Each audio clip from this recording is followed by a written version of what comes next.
We have just learned that the investigators have cleared all of the passengers who were on Air Flight 370. Malaysian officials say that none of the passengers had any role in the hijacking or the sabotage, whatever happened on that plane. And they also don't think that they did not find any personal or psychological issues that played a role in the disappearance. Well, that's brand new information. And our Jim Clancy is live in Kuala Lumpur following up on that brand new information. So now they're saying they don't think it was the passengers. No, it shows us really how thorough they're being, Robin. Previously, they had said they had no known ties to terrorism, but here they appear to have gone back and checked all of those other factors that might have been involved.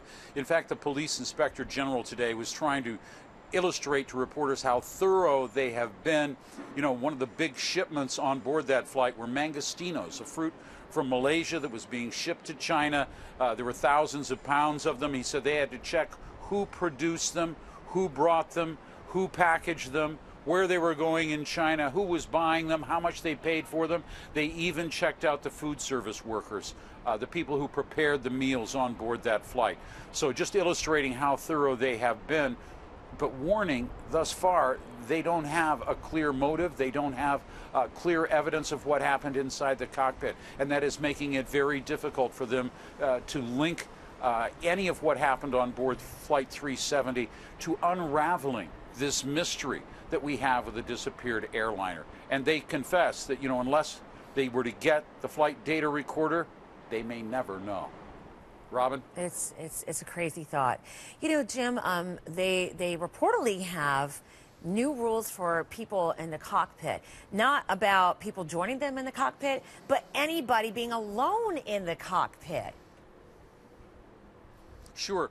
And, actually, when you think about it, it's good practice. I think it just lays into a set of rules and regulations what is going to be happening at Malaysia Airlines. I think that the CEO, Mr. Yahya, wants to send out a message that if we need to improve in security, then we're going to do that.